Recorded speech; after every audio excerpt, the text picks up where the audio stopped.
શાસ્ત્રીજી મહારાજના જીવનની અંદર એક બહુ મોટી વિશેષતા હતી, તો એ હતી કે હંમેશા સત્યની ખોજ કરતા રહેતા. નાનપણથી ડુંગર ભગત એવું કહેતા કે મારે મોટા સદગુરુઓને શોધવા છે અને એમની સેવા કરવી છે. એવા સદગુરુ એમણે પ્રાપ્ત કર્યા પછી એમના મનમાં ઈચ્છા રહેતી કે હવે મારે સદગુરુને સાચા અર્થની અંદર સેવવા છે. એકવાર એમણે ભગતજી મહારાજને ઓળખી લીધા, પછી એમનું સમગ્ર જીવન એમના માટે જ એમણે કુરબાન કરી દીધું હતું. શાસ્ત્રીજી મહારાજને જ્યારે ભગતજી મહારાજનો સમાગમ પ્રાપ્ત થયો, આપણને ખ્યાલ છે કે એમનો સમાગમ કરવો ઘણો બધો કઠણ હતો, પણ શાસ્ત્રીજી મહારાજ જે કરતા એમાં એમને પ્રતીતિ હતી. આધ્યાત્મિક માર્ગ છે ને પ્રતીતિનો માર્ગ છે.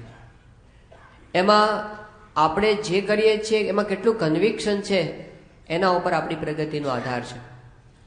શાસ્ત્રીમાં બહુ સ્પષ્ટપણે માનતા હતા કે અક્ષર પુરુષોત્તમનો સિદ્ધાંત સાચો છે.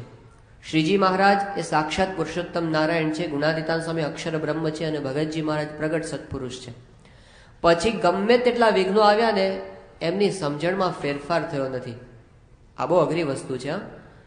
આપણે સ્વામીશ્રીને ગુરુ માન્યા અને એવું માન્યું કે આ ભગવાનના અખંડ એક સત્પુરુષ છે, માનતા હોઈએ આપણે, કારણ કે આપણે પ્રાર્થના કરીએ બધી ફળી જતી હોય, પણ એ આશીર્વાદ આપે ને ન ફળે, ઊંધા પડે, તો એ વખતે મનાય તો જ સમજાય ગયા ને. શ્રીજી મારે વચનામૃતની અંદર એ વાત કરી છે કે ભગવાન જ્યારે દિવ્ય ચરિત્ર કરે ત્યારે તો બધાને દિવ્ય ભાવ રહે, પણ જ્યારે મનુષ્ય ચરિત્ર કરે અને એ વખતે જો દિવ્ય ભાવ રહે તો સાચું કહેવાય. શાસ્ત્રીજી મહારાજને ભગતજી મહારાજની આવી નિષ્ઠા હતી. એ ભગતજીને શું સમજતા હતા, આપણે જ્યારે શાસ્ત્રીમાંના પત્રો જોઈએ ને ત્યારે આપણને ખ્યાલ આવે કે એક સ્થૂળ દ્રષ્ટિએ જોઈએ તો એક ગ્રહસ્થ, એક દરજી ભગત, અને એમના પ્રત્યે આટલો બધો પૂજ્ય ભાવ, આટલો બધો પ્રેમ, આટલો બધો આદર જ્યારે શાસ્ત્રીજી મહારાજને થયો ત્યારે કઈ દ્રષ્ટિએ જોતા હશે. શાસ્ત્રીજી મહારાજે એક પત્ર લખેલો છે ઠાસરાથી, તારીખ 13/7/1890 દિવસે. અને એ વખતે મહુવા એ પોતે બધા હરિભક્તોને લખે છે કે હમારા વતી ભગતજીને વિનંતી કરજો કે જેથી હમોને દર્શનનો લાભ થાય, હમારી તરફ આવે અને સર્વ પ્રકારે અંતરમાં શાંતિ થાય તેવી વિનંતી કરજો. જેમનું સત્સંગની અંદર વારંવાર અપમાન થાય છે એવા પ્રાગજી ભક્ત એને પ્રગટ સત્પુરુષ ભગવાનનું પ્રગટ સ્વરૂપ એમને સમજી લીધા હતા. વડોદરાથી બીજો એક પત્ર મહુવા લખે છે ફરીવાર. જો આ કેટલા પત્ર, વારંવાર આવા તો 8-10 પત્રો આવે છે. શાસ્ત્રી મહારાજ કે મારી ઉપર દયા રાખજો ને મારે ભેગા થવાની બહુ જ તાણ છે તે પૂરી કરજો. એક પત્ર શાસ્ત્રીજી મહારાજ લખે છે 30મી મે 1891 દિવસે વડતાલથી મહુવા. એમાં લખે છે કે તમે કહ્યું કે તમો સત્સંગમાં જશો કે હું ત્યાં વડતાલ આવીને ભેગો થઈશ, માટે હવે દયા કરીને અત્રે પધારવા વિશે કૃપા કરજો. માટે દાસ પર દયા કરી તેની સર્વ પ્રકારે શાંતિ કરજો. બીજી એક પત્ર છે એ શાસ્ત્રીજી મહારાજ પોતે મહેમદાબાદથી મહુવા લખે છે અને એમાં કહે છે કે અમારે આપના દર્શન થયા તેને આજ રોજ 2 વર્ષ પૂરા થયા, ત્યાર પછી આપનો સમાગમ નથી તેમજ દર્શન પણ નથી, માટે દયા કરી દર્શન સમાગમનું સુખ આપશો. બીજું, આપે મને વાતો કરવાની આજ્ઞા કરી છે તે બીજાને તો શાંતિ તથા સમાસ આપની આજ્ઞારૂપી સત્કર્મથી થાય છે. જો શાસ્ત્રીજી મહારાજની ભાવના કે બીજાને જે સમાસ થાય છે ને મારે લીધે નથી થતો, પણ ભગતજી મહારાજની આજ્ઞાથી હું કથા વાર્તા કરું છું ને એટલે સમાસ થાય છે. ગુરુની આની અંદમ ગુરુ ભક્તિ કહેવાય. શાસ્ત્રીજી મહારાજ કે આપે મને વાતો કરવાની આજ્ઞા કરી છે તે બીજાને તો શાંતિ તથા સમાસ આપની આજ્ઞારૂપી સત્કર્મથી થાય છે, પણ અંતરમાં આપના વિયોગથી બિલકુલ શાંતિ નથી, માટે દયા કરી શાંતિ થાય તેમ આપ કાગળ લખી મોકલશો. બીજું, અમારે તમારો આધાર છે ને તમારે વિશ્વાસે બેઠા છીએ, માટે હમોને અખંડ ભગવાન સાંભળે એમ કરજો. શાસ્ત્રીજી મહારાજ છે ને સિદ્ધાંતનિષ્ઠ પુરુષ હતા. એ છે ને કોઈની પાસે નમી ન દે, આમ તો ગમે તેવો હોય ને આગળ. ભગતજી મહારાજ પાસે આટલી કાકલુદી પોતે કરી છે, આટલી નમ્રતા વ્યક્ત કરી છે, ગોપીઓ જેવો પ્રેમ વ્યક્ત કરે છે, કેટલી હદ સુધી એણે ભગતજીને ઓળખ્યા છે. એક પત્ર રાજકોટથી લખે છે મહુવા, કે છે કે બીજું હાલ આપનો સમાગમ નહીં, તેમજ વિજ્ઞાનદાસજી પણ દેહ મૂકી ગયા, માટે આપ કૃપા કરી હમો સત્સંગી રહીએ તેવો યોગ આપશો. બીજું, કાગળ લખી જરૂર આપના સમાચાર લખાવશો ને હિતોપદેશ કરતા રહેજો. શાસ્ત્રીજી મહારાજ કે અમે સત્સંગી રહીએ ને એવું તમે કરજો, કઈ દ્રષ્ટિએ જોતા હશે શાસ્ત્રી મહારાજ ભગતજી મહારાજને કહે છે કે બીજું આ કાગળ ભગતજીને વંચાવી તેનો જવાબ જરૂર લખશો. અમારે તો કાગળનો જ આધાર, તે ન લખો ત્યારે અંતરે સુખ કેમ રહે, એ જ જરૂર કાગળ લખશો. બીજું આ કાગળનો જવાબ તો જરૂર આપ લખશો. એક એક કાગળમાં 4-4, 5-5 વખત શાસ્ત્રીજી મહારાજ લખે કે આ કાગળનો જવાબ તમે લખજો, છતાં જવાબ ના આવે. હવે કેવું થાય? ભગતજી મહારાજ એ કાગળનો પણ જવાબ ના આપે અને છતાં પણ શાસ્ત્રીજી મહારાજની તાણ છે ને ભગતજી મહારાજની એ ઓછી ન થાય. બીજો એક પત્ર રાજકોટથી લખે છે શાસ્ત્રીજી મહારાજ, વિશેષ વિનંતી કે આપના સમાગમની તથા દર્શનની મનમાં ઈચ્છા વર્ત્યા કરે છે તે પૂરી કરશો. હમોને આપનો મેળાપ ન થાય તેનું દુઃખ હોય, પણ આપ દયાળુ છો માટે કૃપાપત્ર લખાવી મોકલી હમોને શાંતિ કરશો. જરૂર આપના સમાચાર તથા શરીરની પ્રકૃતિ શી રીતે છે તે લખાવશો. આપનો પત્ર આવવાથી મળ્યા તુલ્ય લાભ થશે. હવે આ શાસ્ત્રીજી મહારાજની ભાવના કે ગમે તેમ કરીને ભગતજીનો પ્રત્યક્ષ સમાગમ કેમ થાય, ગુરુની અંદર કેટલા ચોટ્યા હશે. ભગતજી પ્રત્યે એટલો બધો પ્રેમ શાસ્ત્રીજી મહારાજને એક હરિભક્તિ એલચી આપી શાસ્ત્રીજી મહારાજને. તો શાસ્ત્રીજી મહારાજે એ ઇલાયચી હતી ને એ પોતાના ગાતરિયાના છેડે, એ વખતે બીજું કઈ સાધન નહીં, ગાતરિયાના છેડે ગાંઠ વળીને નાખી મૂકી. પછી કોના માટે ખબર છે? ભગતજી મહારાજને આ એલચીમાંથી હું પૂરણપોળી કરીને જમાડીશ, આવો શાસ્ત્રીજી મહારાજનો સંકલ્પ. હવે ભગતજી મહારાજ ક્યારે ભેગા થાય? તો શાસ્ત્રીજી મહારાજ રોજ કપડાં તો રોજ ધોવાના હોય, રોજ બદલવાના હોય, તો રોજ પોતે એક ગાતરિયું બદલે ને બીજામાં પાછું બાંધે, પાછું એમાંથી ત્રીજાને છેડે બાંધે. 6 મહિના સુધી એલચી એમણે પોતાના ગાતરિયાના છેડે બાંધી રાખી હતી ભગતજીને પૂરણપોળી કરીને જમાડવા માટે. શું ભક્તિ હશે, કઈ દ્રષ્ટિ એમને કે આ ભગતજી એટલે સાક્ષાત મહારાજ, આ ભગવાન મારી સેવા અંગીકાર કરે છે.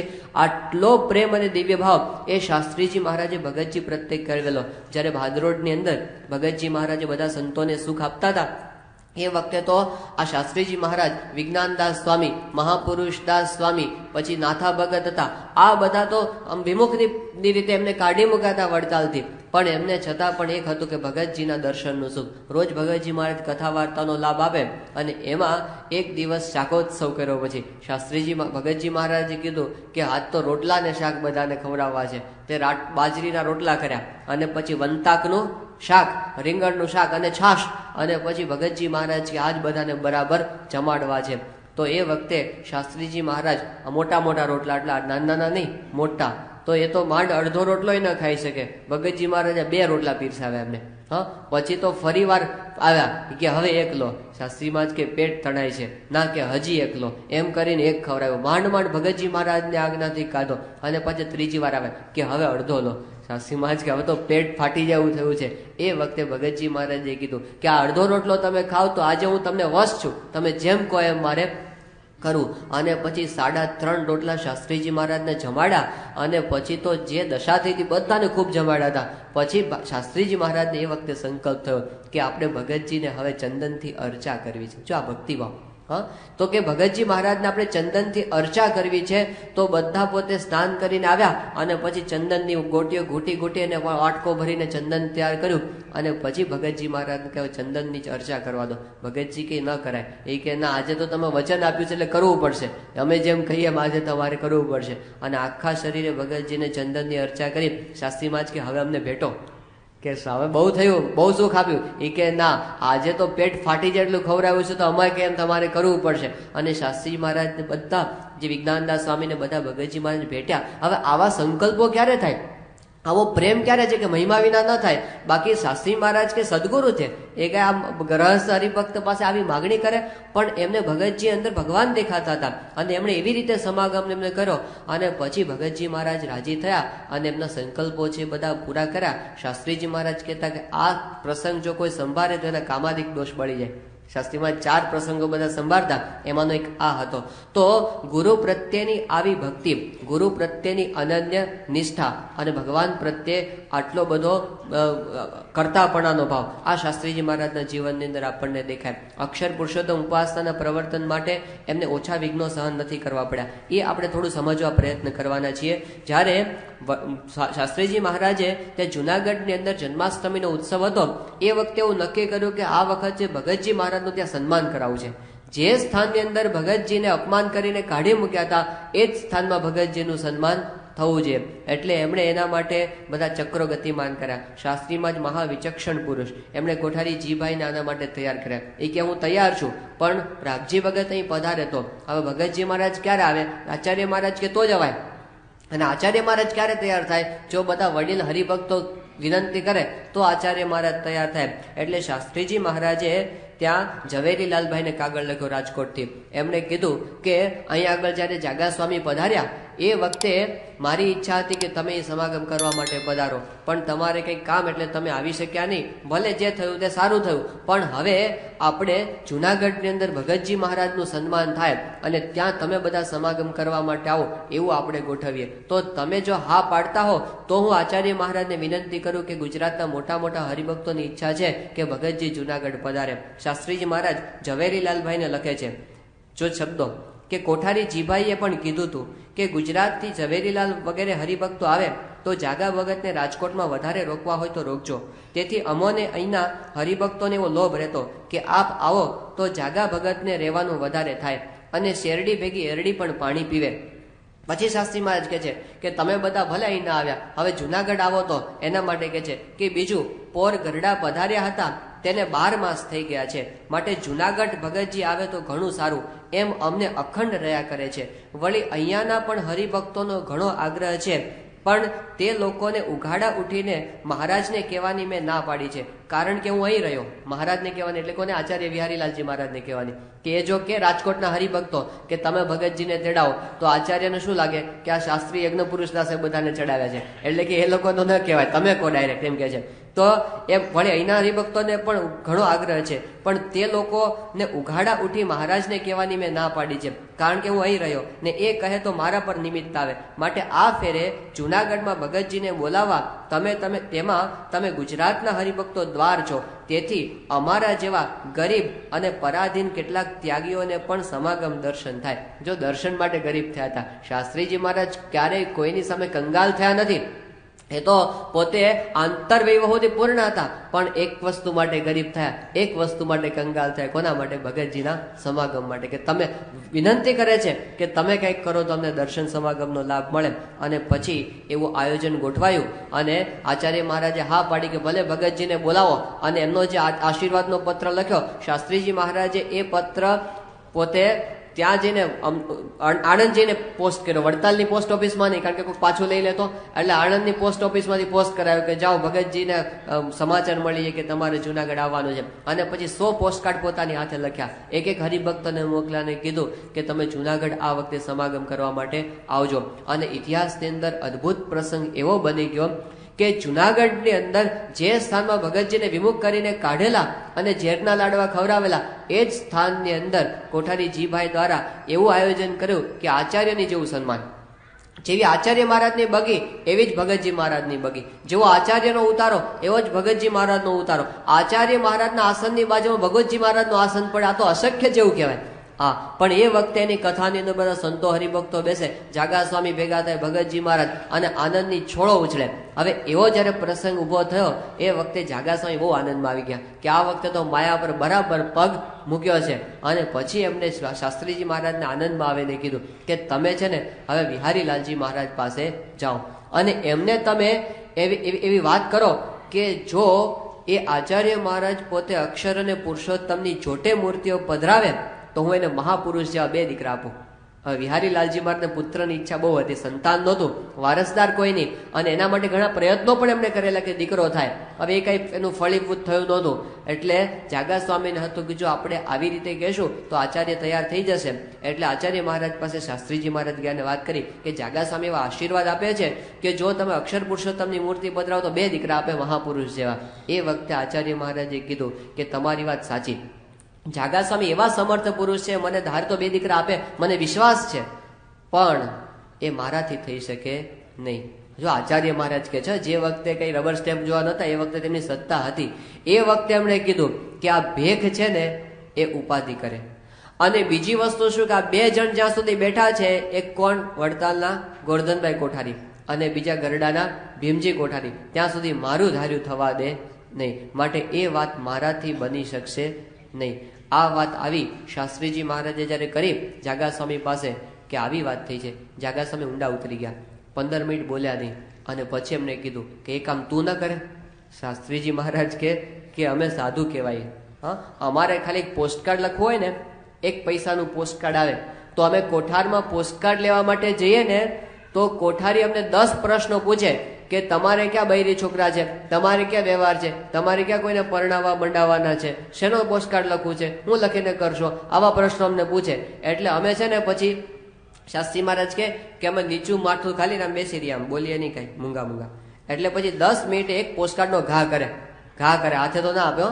એ કે 1 પત્તો લેવામાં આટલો દાખલો અમને પડે છે, આ મંદિર અમારાથી થાય.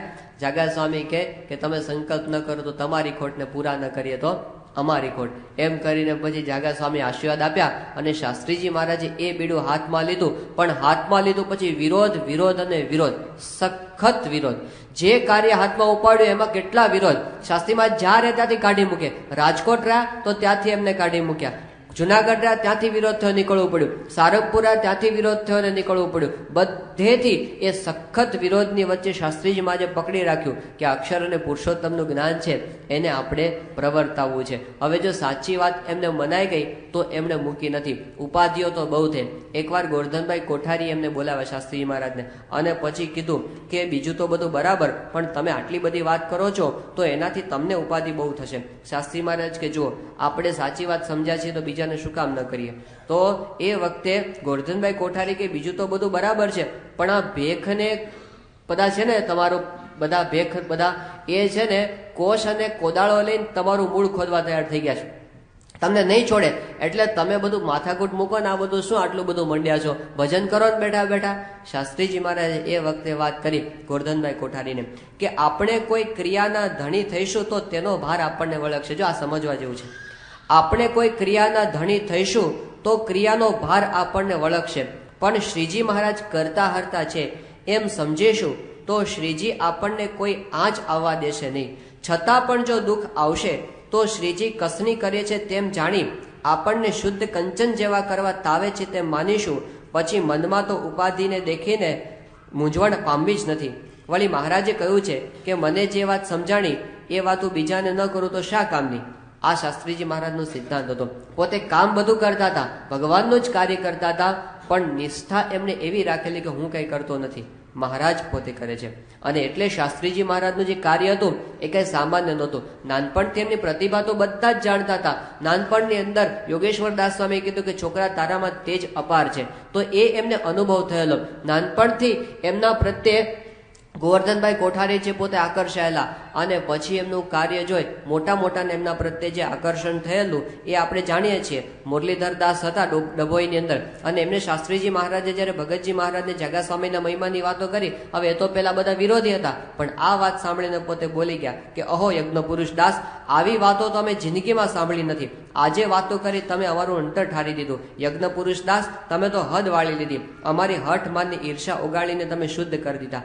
અમદાવાદની અંદર એક 90 વર્ષના બ્રહ્મચારી હતા સ્વામી કૃષ્ણ સ્વરૂપાનંદજી, અને એમણે શંકરાચાર્યને શાસ્ત્રાર્થમાં હરાવેલા. આટલા બધા વિદ્વાન હતા. એ કૃષ્ણ સ્વરૂપાનંદ સ્વામી એ કાયમ કોઈ વડતાલ જતું હોય અમદાવાદથી તો એવું કહેતા કે તમે વડતાલ જાઓ છો તો શાસ્ત્રી યજ્ઞ પુરુષ દાસને મારા વતી 5 દંડવત કરજો.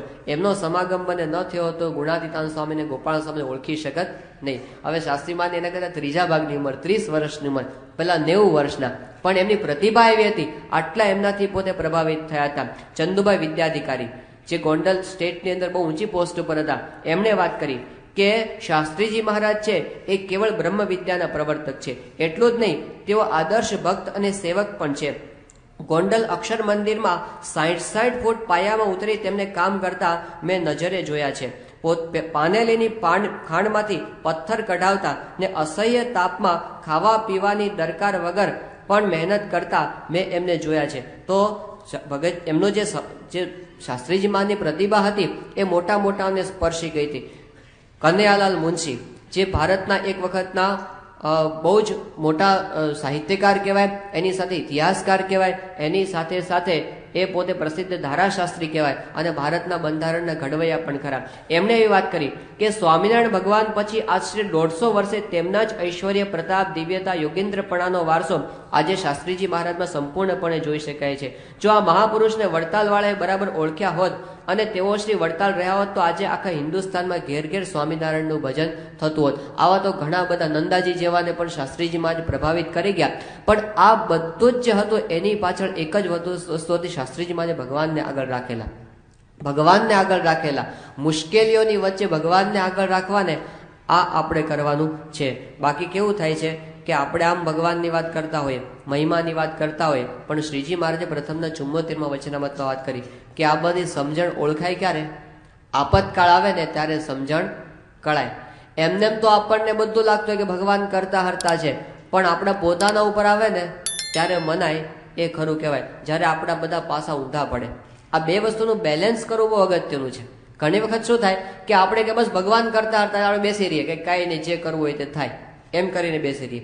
કાં તો શું કરીએ કે બસ આપણે જ બધું કરીએ છીએ એટલે ભગવાનનો કરતા પણ ઉડી જાય અને પછી આપણે મહેનત કરીએ પણ ભાર બધો આપણે માથે લઈને ફરીએ અને એમાં જો સફળતા મળે તો ફૂલાઈ જઈએ અને નિષ્ફળતા મળે તો નાસીપાસ થઈ જઈએ. તો આ બે વસ્તુની જે બેલેન્સ કરવાનું છે ને શાસ્ત્રીમાં આજે આપણને એ શીખવાડેલું છે. લિખિત યજ્ઞ પુરુષ દાસજીમાંથી આપણે એ શીખવાનું છે કે ગમે તેવા પ્રસંગો આવે ને એમાં શાસ્ત્રીજી મહારાજની સ્થિરતા છે એ ક્યારેય ઓછી થઈ નથી અને એ આપણને એમના ઘણા બધા પ્રસંગોની અંદર દેખાય છે. શાસ્ત્રીજી મહારાજ એ પોતે જ્યારે સારંગપુરની અંદર હતા અને એ વખતે ત્યાં આગળ એમને તાવ આવ્યો તો ત્યાં જે રૂખડ ખાચર અને પેલા જગજીવન શેઠ હતા એ બંને શાસ્ત્રી મહારાજને કીધું કે સ્વામી તમને આટલું બધું દુઃખ થયું, રડવા માંડ્યા. શાસ્ત્રી મહારાજ કે જુઓ, રડવાની કઈ જરૂર નથી.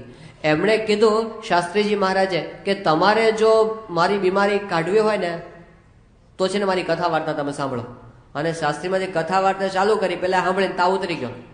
શાસ્ત્રીજી માને કથા વાર્તા જીવન હતું. મુશ્કેલીની અંદર ભજન કરવું એમને જીવન માનેલું. આ એમણે આપણને શીખવાડેલું છે. આપણે નાસીપાસ થઈ જઈએ છીએ. જ્યારે શાસ્ત્રીજી મહારાજ ગોંડલનું મંદિર બનાવતા હતા અને એ વખતે કેવી પરિસ્થિતિ ઊભી થઈ હતી કે માણસો બધા કામ કરનારા સાથે સંતોય બધા કરતા હોય. યોગીજી મહારાજ કામ કરતા હતા અને એ વખતે યોગીજી મહારાજના હાથની આંગળીએ સાપ કરડી ગયો અને એ સાપ એટલો ઝેરી હતો કે યોગીજી મહારાજની આંગળીનો અડધો ભાગ ખવાઈ ગયો હતો. આખી જિંદગી એની નિશાની યોગીજી મહારાજની આંગળીએ રહી ગઈ હતી. હવે યોગીજી મહારાજને સાપ કરડ્યો એટલે તો બેભાન થઈ ગયા. આખા મંદિરમાં સમાચાર ફેલાઈ ગયા અને યોગી મહારાજ એટલે પ્રાણ કહેવાય મંદિરનો. બધાને એમના પર હેત એટલે બધા દોડી દોડીને આવે કે જોગી મહારાજને કંઈક થયું, જોગી મહારાજને કંઈક થયું. અરે રાજ્યની અંદર સમાચાર ફેલાઈ ગયા તો ચંદુભાઈ વિદ્યાધિકારી બધા મોટા મોટા અધિકારીઓ આવી ગયા કે જોગી મહારાજને કંઈ પ્રશ્ન ઊભો થયો છે. એટલે બધા ત્યાં આગળ આવી ગયા અને ત્યાં આગળ જોગી મહારાજ હતા એને બધા દવાખાને લઈ જવાને ત્યારે કે તાત્કાલિક આપણે સરકારી દવાખાને લઈ જઈએ. શાસ્ત્રીજી મહારાજને ખબર પડી. એમણે કીધું કે દવાખાને લઈ જવા નથી. કે કેમ? શાસ્ત્રીજી મહારાજ કે ગુણાતીતાનંદ સ્વામી એમની વાતોમાં એવું લખ્યું છે કે સ્વામિનારાયણ નામના મહામંત્રથી કાળા નાગનું પણ ઝેર ન ચડે. અને શાસ્ત્રી મહારાજ કે આપણે એટલા માટે ધૂન કરો સ્વામિનારાયણ મહામંત્રની ઉતરી જશે. એ વખતે પહેલા બધાએ કીધું સ્વામી અત્યારે આવો રિસ્ક ન લેવાય. આ જોગી મહારાજને અત્યારે દવાખાના ભેગા કરો પછી ધૂન પછી કરજો. શાસ્ત્રીજી મહારાજ કે ના, આ સ્વામીના વચન છે, અત્યારે અક્ષરદેરીમાં લઈ જાઓ ને ધૂન કરો. આ પ્રસંગ સામાન્ય દેખાય છે પણ શાસ્ત્રીજી મહારાજને કેટલી સ્વામિનારાયણ મહામંત્રની નિષ્ઠા અથવા તો શાસ્ત્રીમાં કેટલું મોટું જોખમ લેતા હતા. કહો તમે, જોગી મહારાજ સંસ્થાની જંગમ એસેટ કહેવાય. જોકે જોગી મહારાજને કાંઈ થઈ જાય તો શાસ્ત્રીમાંનું સર્વસ્વ જતું રહે ને, બધું એ જ હતા. હવે એ યોગીજી મહારાજને કાંઈક થઈ જાય તો શાસ્ત્રીમાં એની ચિંતા ન કરી. શાસ્ત્રીજી મહારાજ કે લઈ જાઓ એને અક્ષરદેરીમાં અને પછી ધૂન ચાલુ કરો. 3 કલાક ધૂન ચાલી અને યોગીજી મહારાજે આંખ ખોલી આમ અને એ વખતે બધાને ખબર પડી કે આ મહામંત્રનો પ્રતાપ. પણ ભગવાનનું ભજન આપણે કરીએ છીએ પણ આટલી શ્રદ્ધા આપણને છે, આટલો વિશ્વાસ. ગુણાતીતાનંદ સ્વામી વાતોમાં લખ્યું છે કે આપણે છે ને બધા આમ ભગવાનને સર્વ કરતા બધું કહીએ પણ મંદિર બધા લૂંટાઈ જાય અને ભગવાન આપણને કઈ મદદ ન કરે એ વખતે સર્વ કરતા સમજાય? એ વખતે સમજાય તો આપણે સમજાય કહેવાય, બાકી તો આમ હરખું જ છે ને. પણ એવા સંજોગોની અંદર પણ એમની નિષ્ઠા શાસ્ત્રીમાંની ડગી નથી. તો આપણને પણ શ્રદ્ધા, આપણે કોઈ પણ સંજોગોની અંદર શ્રદ્ધા ન ગુમાવી જોઈએ. યોગીજી મહારાજ પોતે જ્યારે ગોંડલની અંદર હતા, શાસ્ત્રીમાંના વખતનો જ પ્રસંગ છે, તો મંદિરના બાંધકામની બધી જવાબદારી એમની. અને પરિસ્થિતિ કેવી ખબર છે? પરિસ્થિતિ એવી કે 2 દિવસ પછી કડિયાઓની પગારની રકમ ચૂકવવાની હતી અને સિલકની અંદર ખાલી 8 આના. તો હકા બાપુ હતા એ પોતે યોગીજી મહારાજની પાસે ગયા અને ત્યાં જઈને વાત કરી કે આ બધા કડિયાઓના પગારની રકમ ચૂકવવાની છે, 2 જ દિવસ બાકી છે અને સિલકમાં ખાલી 8 આના છે, હવે શું કરશું? એટલે યોગીજી મહારાજ કે કાગળ લાવો અને પેન લાવો. એટલે આકા બાપુને એમ થયું કે સારું કોકને કાગળ લખીને યોગી બાબા પૈસા મગાવી આપશે. એટલે પેલું કાગળ લાવ્યા, પેન લાવ્યા અને યોગીજી મહારાજ અંદર લખવાની શરૂઆત કરી કે હે શાસ્ત્રીજી મહારાજ, હે મહારાજ, હે શ્રીજી મહારાજ, હે ગુણાતીતાન સ્વામી, હે શાસ્ત્રીજી મહારાજ, કડિયાઓના પગારની રકમ મોકલી આપજો, આ તો તમારું કામ છે. હવે આકા બાપુ ક્યાં કોને લખે છે કાગળ? અને પછી તો એક બાજુ હસવું આવે ને એક બાજુ થાય રડવું કે હસવું કે ખબર ના પડે શું કરે છે. પછી કાગળ બંધ કર્યો. પછી કે હાલો, કે ક્યાં જાઓ? કે અક્ષરદેરીમ. બીજે ક્યાં? તે હાથ પકડીને અક્ષરદેરીમ લઈ ગયા અને ત્યાં ચરણાની ઉપર કાગળ મૂક્યો, એની ઉપર પુષ્પો મૂક્યા. હકા બાપુ કે હવે શું કરવાનું? યોગી બાપા કે ધૂન કરવાની, બીજું શું? ત્યાં આંખો બંધ કરી અને યોગી બાપાએ ધૂન ચાલુ કરી. અને બાપાની ધૂન કેવી ખબર છે? આપણે તો લયબદ્ધ ધૂન ચાલે, તબલા, હાર્મોનિયમ બધું ભેગું હોય. યોગી બાપાની ધૂન એટલે આંખો બંધ કરીને સ્વામિનારાયણ સ્વામિનારાયણ સ્વામી બંધ જ ના થાય, શ્વાસે ન લે વચ્ચે, એમ ધૂનની ધડબડાટી બોલાવી. એટલે હકા બાપુને એમ કે હમણાં પૂરી થશે, 10-10 મિનિટે આંખો ખોલીને જોવે કે પૂરી થઈ કે નહીં, પૂરી થઈ કે નહીં. અને યોગી બાપા તો જે મંડ્યા ધૂન કરવા, પ્રાર્થના કરવા, એમ કરતા કરતા કરતા કલાક થયો, 1.25 કલાક થયો, 1.5 કલાક થયો. અને એ વખતે રાજકોટથી મોરારજીભાઈ શેઠ આવ્યા. યોગી બાપાને પગે લાગીને કે બાપા જય સ્વામિનારાયણ, આ તિથિના 1300 રૂપિયા લાવ્યો છું, મારે ક્યાં આપવાના છે કહો? યોગી બાપા કે જો હકા બાપુને આવી મહારાજે ઊંડી મોકલી. અને જ્યાં ઓફિસની અંદર ગયા ને ત્યાં શાસ્ત્રીજી મારનું 2000 રૂપિયાનું મની ઓર્ડર આવીને પડ્યું અને કડિયાઓના પગારની રકમ છે એ ચૂકવાઈ ગઈ. પણ આવા સંજોગોમાં જયારે કઈ દેખાતું ન હોય, વાદળા ન દેખાતા હોય, વરસાદ માટે ધૂન કરવાની કેવી ભારે પડે, પણ સ્વામી એ કરે છે. જયારે આપણને કોઈ ચાન્સ ના દેખાતો હોય, મુંબઈની અંદર પ્રમુખ સાંઈ મહારાજ બિરાજમાન હતા 1995ની સાલની અંદર. અને એ વખતે ત્યાં અક્ષર ધામનું આપણે લંડન સ્વામિનારાયણ મંદિરના ઉદઘાટન માટે સ્વામી અઠવાડિયા પછી નીકળવાના હતા. એ દરમિયાન ત્યાં મુંબઈની અંદર વરસાદ બહુ ખેંચાતો, 15-20 દિવસ થઈ ગયા હતા સિઝનની ઉપર, અને છતાં વરસાદનું એક ટીપું નહીં. અને જો મુંબઈમાં વધારે 10-15 દિવસ ખેંચાય તો પૂરું દુષ્કાળ જેવું વાતાવરણ. ત્યાંનો દુકાળ તો બહુ ભારે પડે, કાઠિયાવાડમાં તો હજી નીકળી જાય, પણ ત્યાં તો પીવાના પાણીની તંગી પડી જાય, આવી પરિસ્થિતિ હતી. એટલે બધાને બહુ ચિંતા હતી. બધા જ છાપાઓએ આગાહી કરી દીધી કે આવતા 15 દિવસ સુધી વરસાદનું ટીપું પડે એવી કોઈ શક્યતા નથી. આવો હવામાન મથકની માહિતી છે. આ વાત સ્વામી પાસે થઈ. સ્વામી કે આપણે ધૂન ચાલુ કરો. એટલે સંતોએ કીધું સ્વામી પણ આમાં ધૂન કરવાની કઈ જરૂર જ નથી, કારણ કે બધી થવાનું છે જ નહીં, પછી ધૂન શું કરવાની? સ્વામી કે ના, કાલ સવારથી ધૂન ચાલુ કરો, હું આવીશ ધૂનની અંદર.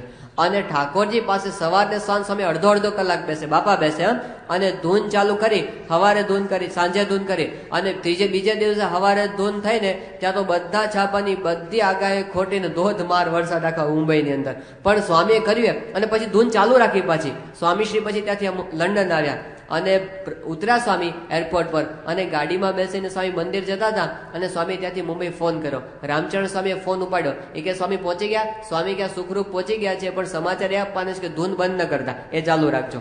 હવે સ્વામીને ધૂન, ભજન, એની અંદર શ્રદ્ધા છે. આપણે છે ને શ્રદ્ધા ચૂકી જઈએ છીએ પ્રાર્થનાની અંદર, કે આ તો આપણે માણસનું કર્યું થાય છે, આમ કર્યું થાય છે, આનું કર્યું થાય છે, કોઈનું કાંઈ કર્યું થતું નથી. છેલ્લે કોનું કર્યું થાય છે? ભગવાનનું કર્યું થાય છે.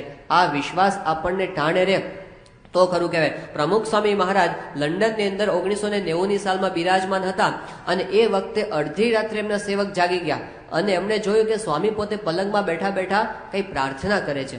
એમણે કીધું ક્યાં સુધી ચાલે જોઈએ આપણે. 1 કલાક સુધી સ્વામીએ પ્રાર્થના કરી, રાતના 2:30-3 વાગ્યા. અને સ્વામી જયારે સુવા ગયા એ વખતે સેવકે પોતાનો હાથ આપ્યો અને પછી પૂછ્યું સ્વામી શું કરતા હતા? બાપા કે હું પ્રાર્થના કરતો હતો. કે સ્વામી અડધી રાત્રે અત્યારે આમ કલાક પથારીમાં બેસીને શેના માટે પ્રાર્થના? સ્વામી કે ગુજરાતમાં ને કાઠિયાવાડમાં વરસાદ નથી ને એટલા માટે હું પ્રાર્થના કરતો હતો, કે ત્યાં હરિભક્તો ને શાંતિ થાય, વરસાદ પડે. હવે વિચાર કરો, જે ગુજરાત ને કાઠિયાવાડના હરિભક્તો પોતાને ઘરે બેઠા હતા ને તરસ્યા હતા, એ લોકોએ પોતાના માટે અડધી રાતે ઉઠીને પ્રાર્થના નહીં કરી હોય. સ્વામી ત્યાં બેઠા કારણ કે શ્રદ્ધા છે. આપણને વિશ્વાસ નથી કે હું અડધી રાત્રે ઉઠીને કલાક કરું પણ વરસાદ ક્યાં પડવાનો છે, પછી શું કરે પ્રાર્થના? એવું હોય આપણને. પણ સ્વામી કે ભગવાન પ્રાર્થના સાંભળે છે, એની અસર થાય છે ને ભગવાન જ સર્વ કરતા હરતા છે. આવી સમજણ મુશ્કેલ વાળી પરિસ્થિતિમાં નથી થઈ ગઈ એમની. સામાન્ય પરિસ્થિતિમાં તો આપણને શ્રદ્ધા રહે, પણ મુશ્કેલીની પરિસ્થિતિમાં ભગવાનમાંથી શ્રદ્ધા ન ડગવી, આનું નામ શ્રદ્ધા કહેવાય. તો સત્પુરુષ આપણને એ શીખવાડે છે. મહાજનો યેન ગતઃ સપંથાહ.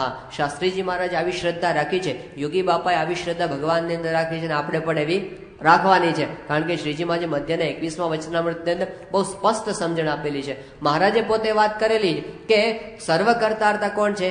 એક ભગવાન. મહારાજ કે જીવનું કલ્યાણ તો એટલી જ વાતમાં છે કે સર્વ કરતા ભગવાનને માનવા. પછી મહારાજે વાત કરી કે એની અંદર પણ એવું છે કે કોઈક જગ્યાએ દેશનું પ્રધાનપણું હોય, કોઈક જગ્યાએ કાળનું પ્રધાનપણું હોય, કોઈક જગ્યાએ ક્રિયાનું પ્રધાનપણું હોય, કોઈક જગ્યાએ સંઘનું પ્રધાનપણું હોય. આવા આઠ પરિબળો મહારાજે બતાવ્યા છે. એટલે શું થાય કે કોઈક વખત ખરાબ કાળ આવી જાય તો પછી એને લીધે ખરાબ પણ થતું આપણને દેખે. મહારાજે શ્રીજી મહારાજ જયારે હયાત હતા, શ્રીજી મહારાજની પરિસ્થિતિની અંદર એ વખતે દુષ્કાળ પડેલો અને એ પરિસ્થિતિમાં અગણોતેરો કાળ એવો પડેલો કે કંઈ ખાવા અનાજ મળે નહીં. હવે ભગવાન પૃથ્વી પર હોય ને એ વખતે પણ દુકાળ પડવા દીધો. કાળનું પ્રધાન પણ એમણે ચાલવા દીધું, બાકી ધારે તો ન પણ ચાલવા દે. તો શ્રીજી મહારાજે મધ્યના 21મા વચનામૃતમાં એ વાત કરી છે કે ક્યારેક દેશ ખરાબ હોય, કાળ પ્રધાન હોય, ક્રિયા પ્રધાન હોય, સંઘ પ્રધાન હોય, તો આપણને સમાજની અંદર કંઈક ખરાબ થતું એવું દેખાય તો એ પણ એવું સમજવું કે ભૂંડો કાળ છે, એટલો સમય પૂરતું એ રહેવાનું છે, પણ એ કાયમ માટે રહેતું નથી. તો એમાં નાસીપાસ ન થવું. શાસ્ત્રીજી મહારાજે સંજોગોમાં નાસીપાસ ન થાય, સ્થિરતા રાખી મંડ્યા રહ્યા. સંઘર્ષ પૂરો કરવાનો, આપણો પ્રયત્ન પૂરો કરવાનો, પણ બળ કોનું રાખવાનું કે ભગવાન બેઠા છે. એ દેશ કાળ ક્રિયા સંઘ બધાનું ભગવાન જેટલું ચાલવા દેશે એટલું ચાલશે. નહીં ચાલવા દેવું હોય ત્યારે અણુ માત્ર પણ ચાલવા દેશે નહીં. આ શ્રીજી મહારાજના શબ્દો છે મધ્યના 21મા વચનામૃતની અંદર. મહારાજ ત્યાં વિસનગર જતા હતા અને એ વખતે મૂળજી બ્રહ્મચારી એમની પાછળ પડ્યા અડધી રાત્રે કે મહારાજ અત્યારે અડવાને પગલે એકલા ક્યાં હાલ્યા? એટલે મહારાજે કીધું કે વિસનગરનો સૂબો છે ને અમારા હરિભક્તોને બહુ દુઃખ દે છે, એટલે અમારે ત્યાં જવું છે. તો મૂળજી બ્રહ્મચારીએ કીધું કે મહારાજ આ વિસનગરનો સૂબો તો તમારો દુશ્મન છે, તમે તે એકલા જશો તો તમને પકડી લેશે, એટલે આપણે તો બધું આ કાઠી દરબારો ને બધા તમારા અંગરક્ષકો સાથે જવું છે. મહારાજે મૂળજી બ્રહ્મચારીને કીધું કે બ્રહ્મચારી આ ઝાડના પાંદડા હલે છે ને કોણ હલાવે છે? એ કે મહારાજ પાંદડાને તો પવન હલાવે છે. મહારાજ કે પવનને કોણ હલાવે છે? એ કે મહારાજ ભગવાન, પવનને તો ભગવાન હલાવે છે. મહારાજ કે ભગવાન કોણ છે? એ કે મહારાજ તો તમે છો. મહારાજ કે બસ એટલું જ સમજવાનું છે, આટલું જ સમજવાનું છે કે અમારા હલાવ્યા વિનાનું કોઈનું પાંદડું પણ હલતું નથી. શ્રીજી મહારાજે ત્યાં એ જ વાત કરી છે કે અગણિત વિશ્વની રે ઉત્પત્તિ પાલન પ્રલય થાય, મારી મરજી વિના રે કોઈથી તરણું નવ તોડાય. મારી મરજી વિના કોઈનું તરણું પણ તોડ્યું તૂટતું નથી. એટલે સમજવું કે આ લોકની અંદર ગમે ત્યારે ખરાબ દેશકાળ આવે તો અસત દેશ, અસત કાળ, અસત પુરુષ, અસત સંઘ એવો જ્યારે આવે ત્યારે આપણને સમાજનું ખરાબ થતું દેખાય. એ વખતે આપણે શું કરવાનું? તો એ વખતે ગીતાનો જે આદેશ છે એ કે આપણે બધાએ સંઘર્ષ પૂરો કરવાનો, આપણે એનો સામનો કરવાનો સાથે મળીને, પણ સાથે શું સમજવાનું કે નિમિત્ત માત્રમ ભવ સવ્ય સાચિન, કે અર્જુન આ બધા તો મરેલા છે, તારે ખાલી નિમિત્ત બનવાનું છે. એમ આપણે પણ અસત્યનો સામનો કરવો જોઈએ, એમાં હાથ વાળીને બેસી રહેવાનું આપણા શાસ્ત્રો આપણને કહેતા નથી. આપણે એમાં સ્થિરતા રાખવી જોઈએ, નાસીપાસ. કારણ કે અર્જુનને શું થયું હતું ખબર છે? એ વખતે કે એને તો ઢીલો થઈને બેસી ગયો. કૃષ્ણ ભગવાનને કે સીદંતી મમ ગાત્રાણી, મારા ગાત્રો શિથિલ થયા છે. મુખમ ચ પરિશુષ્યતિ, મારું મુખ સુકાય છે. વેપથુશ્ચ શરીરે મેં, મારા શરીરમાં ધ્રુજારી છૂટે છે. અને ત્વક્ચ પરિદહ્યતે, મારી ચામડી છે એ બળે છે. ગાંડીવમ સંસ્રસે હસ્તાત, મારા હાથમાંથી ગાંડીવ છે સરી પડે છે. અને ભ્રમતીવ મે મનઃ, મારું મન ભમ્યા કરે છે. હવે મારાથી કઈ થશે નહીં. એ વખતે પોતે આમ છેલ્લે બેસી ગયો. હવે આ સ્ટ્રેસ કહેવાય, આને ટેન્શન કહેવાય. એ વખતે જો એનું બ્લડ પ્રેશર કોઈ ડોક્ટર સાહેબે માપ્યું હોય તો છે ને 150-200 સુધી પોકી ગયો છે. આમ હતા નહીં હાજર ત્યાં આગળ. હવે ડોક્ટર હોય તો શું કરે? એકાદી ગોળી આપી દે કે લે ખાઈ લે. પણ શ્રી કૃષ્ણ ભગવાને કઈ ગોળી આપી? કઈ ગોળી આપી? એને ગોળી આપી ભગવાનના મહિમાની, એને ગોળી આપી આત્મનિષ્ઠાની, એને ગોળી આપી સમજણની. અને પછી શું કર્યું? સમજણ આપીને બેસાડી ના રાખ્યો, હાથમાં ગાંડી આપી કે લડ હવે લડ. અને એમને કીધું કે અર્જુન તારે શું કરવાનું છે? જો 6થા અધ્યાયમાં શ્રી કૃષ્ણ ભગવાન અર્જુનને કહે છે કે તસ્માત યોગી ભવ અર્જુન, હે અર્જુન તારે યોગી થવાનું, યોદ્ધા નહીં. તસ્માત યોદ્ધા ભવ અર્જુન એવું શ્રી કૃષ્ણ ભગવાને ન કીધું. શું કીધું? તસ્માત યોગી ભવ અર્જુન, તારે યોગી થવાનું છે. પણ કેવા યોગી ખબર છે? કે જંગલમાં જાય, કોપીન પહેરીને બેસી રહે, આંખો બંધ કરીને આખો દિવસ ધ્યાન કર્યા કરે, એવો યોગી નહીં.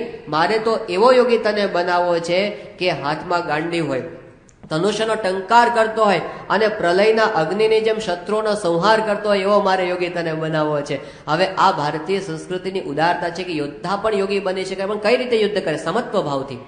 તારે પરિસ્થિતિમાં હારી નથી જવાનું, તારે બેસી નથી જવાનું, તારે નાસીપાસ નથી થવાનું, સ્થિરતા રાખવાની છે, ભગવાનને કરતા માનવાના છે અને એની સાથે સાથે સાથે તારે તારી પ્રગતિ છે એ ચાલુ રાખવાની છે. ભારતીય સંસ્કૃતિનો એ સનાતન આદેશ શાસ્ત્રીજી મહારાજ એમના લોહીના કણ કણની અંદર વણેલો હતો અને એટલે લિખિતન યજ્ઞ પુરુષ દાસના પૃષ્ઠો એ વાતની ગવાહી આપણને આપે છે કે સંઘર્ષો ઘણા આવ્યા શાસ્ત્રીજી મહારાજના જીવનમાં, પણ બે વસ્તુ એમને કરી. એક તો સંઘર્ષમાં એમણે નમતું મૂક્યું નહીં અને બીજું શું કે એ સંઘર્ષમાં એમને ભગવાનને કરતા માનીને હંમેશા બળની અંદર રહ્યા. તો એવા સંજોગો આપણા જીવનની અંદર પણ આવવાના, એવા પ્રશ્નો આવવાના. સંસ્થાની સંપ્રદાયની અંદર આવે. મહારાજના વખતથી સંપ્રદાયમાં વિરોધો ઘણા બધા થતા આવ્યા છે. અરે હિન્દુ ધર્મ પર અત્યાર સુધીમાં અનેક આક્રમણો પણ આવ્યા છે, દેશ પર પણ અનેક આક્રમણો આપ્યા છે, પણ ભગવાનનું બળ છે તો હંમેશા આપણે ઊભા થઈ રહ્યા છે. તો આવા સંજોગો જ્યારે ઊભા થાય ત્યારે આપણે સ્થિરતા, ધીરતા, નાસીપાસ ન થવું. કારણ કે પેલું કહે છે કે ડોન્ટ લૂઝ યોર પેશન્સ અને ડોન્ટ લૂઝ યોર માઇન્ડ.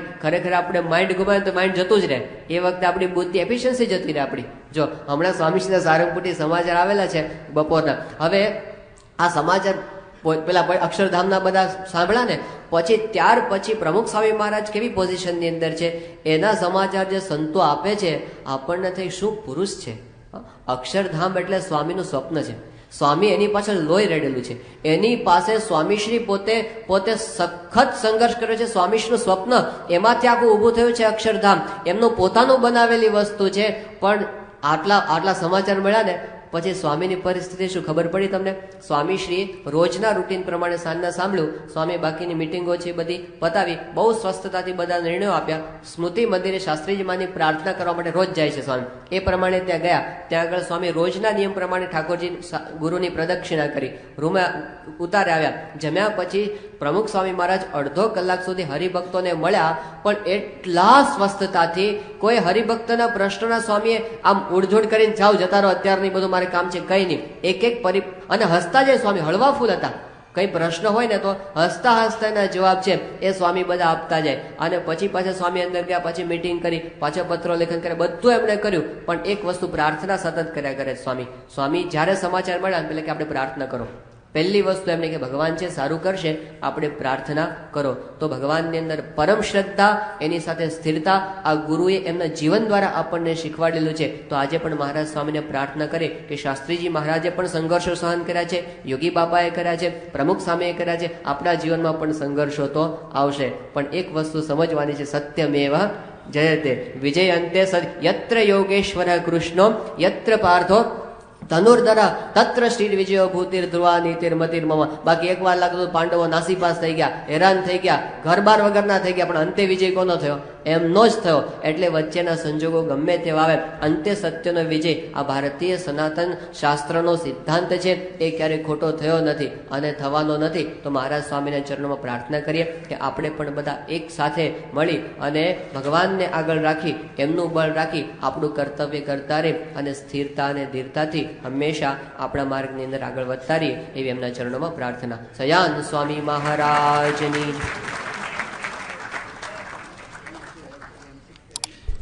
એક જાહેરાત કરવાની છે. રેડ કલરની